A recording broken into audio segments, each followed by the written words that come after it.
اور اس کی وجہ جاننے کے لیے ہمیں آج سے تقریباً 2600 سال پیچھے جانا پڑے گا،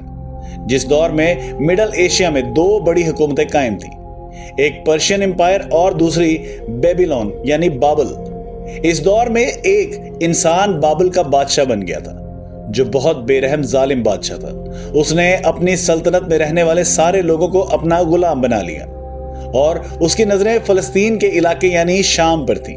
جہاں یہودی آباد تھے۔ وہ چاہتا تھا کہ میں جلد سے جلد شام اور فلسطین کے علاقوں کو بھی فتح کر کے انہیں اپنی سلطنت میں شامل کر لوں اور سارے یہودیوں کو اپنا غلام بنا لوں۔ جبکہ دوستو، یروشلم شام میں رہنے والے یہودی اپنے دین کے سیدھے راستے پر بھٹک کر غلط راستے پر چل پڑے تھے۔ شراب اور زنا عام ہو چکا تھا۔ حد تو یہ ہو گئی کہ جب ان کے پاس اللہ کی طرف سے کوئی پیغمبر ان کی ہدایت کے لیے بھیجا جاتا تو وہ اس پیغمبر کی بات ماننے کی بجائے انہیں ہی قتل کر دیا کرتے۔ اللہ اکبر۔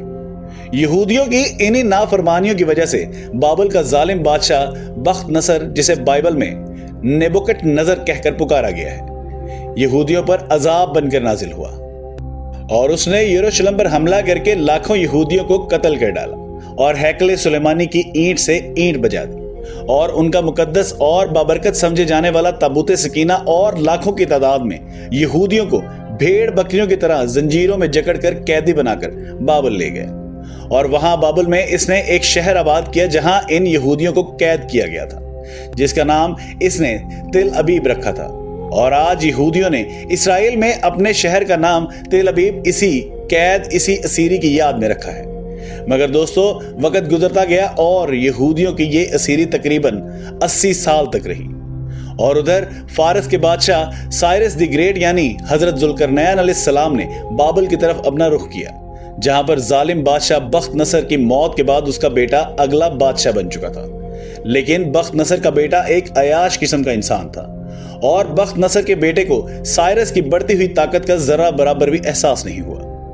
بابل کے بادشاہ کے بہت سے قریبی لوگوں نے اسے سمجھایا کہ تم ان غلط کاموں سے باز آ جاؤ، اپنی سلطنت میں رہنے والے لوگوں پر ظلم نہ کرو، لیکن وہ ٹھہرا ایک عیاش قسم کا بادشاہ۔ اور دوستو، طاقت کا نشہ اچھوں کو اندھا کر دیتا ہے۔ آخر وہ وقت آ ہی گیا جب سائرس دی گریٹ حضرت ذوالقرنین علیہ السلام نے بابل کے دروازے پر دستک دی۔ حضرت ذوالقرنین علیہ السلام کے بابل کے گھراؤ کے بعد بخت نصر کے بیٹے کو یہ لگتا تھا کہ سائرس اس کے شہر کو فتح نہیں کر پائے گا، مگر دوستو، غرور کا سر ہمیشہ نیچا ہوتا ہے۔ بابل کی فوج اپنے شہر کو بچانے کے لیے اپنی سرحدوں کی حفاظت کر رہی تھی، لیکن انہیں اس بات کا ذرا بھی علم نہیں ہوا کہ ذوالقرنین علیہ السلام کی فوج پہلے ہی دریائے فرات کے راستے سے شہر کے اندر پہنچ چکی، یعنی بابل کے شہر کے لوگ یہ اشارہ سائرس دی گریٹ کو پہلے ہی دے چکے تھے کہ ہم آپ کے ساتھ ہیں۔ اسی لیے سائرس دی گریٹ یعنی حضرت ذوالقرنین علیہ السلام کو بابل کے ایک شخص کے خلاف بھی تلوار اٹھانے کی ضرورت ہی نہیں پڑی، اور حضرت ذوالقرنین علیہ السلام کے بابل کو فتح کرنے کے بعد پورے شہر میں خوشیاں منائی گئیں۔ حضرت ذوالقرنین علیہ السلام نے بابل کو فتح کرتے ہی تمام یہودیوں کو آزاد کر دیا اور انہیں واپس ان کے ملک جانے کی بھی اجازت دے دی، اور وہاں ان کے ٹیمپل بنانے میں بھی ان کی مدد کی۔ دوستو، وہ دن ہے اور آج کا دن یہودی ہزاروں سال سے ایران کے اس عظیم بادشاہ سائرس دی گریٹ حضرت ذوالقرنین علیہ السلام کو یاد کرتے ہیں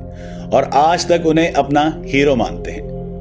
اور آج بھی یہی سمجھتے ہیں کہ ایران سے ان کا مسیحا ضرور آئے گا جو ان کی مدد کرے گا۔ یعنی دوستو، یوں سمجھیے کہ یہودی یہ سمجھتے ہیں کہ اگر ایران میں ایک ایسی حکومت قائم ہو جائے جو ان سے نفرت کرنے کی بجائے ان سے محبت کرے، کہ جس طرح سے ذوالقرنین علیہ السلام نے یہودیوں سے محبت کی اور مدد فرمائی تھی، اس لیے یہودی یہ مانتے ہیں کہ ہمارا مسیحا ایران سے ہی خروج کرے گا، جیسے حضرت ذوالقرنین علیہ السلام ہمارے مسیحا بن کر آئے تھے، اور جو مسیحا ایران سے خروج کرے گا وہ آ کر ہیکل سلیمانی بھی بنائے گا اور اس تخت پر آ کر بیٹھے گا اور ایک عظیم حکومت قائم کرنے میں ہماری مدد کرے گا۔ اور دوستو، یہ بات تو حدیث مبارکہ سے بھی ثابت ہے کہ یہودیوں کا مسیح دجال 70,000 یہودیوں کے ساتھ ایران کے شہر اصفہان سے نکلے گا،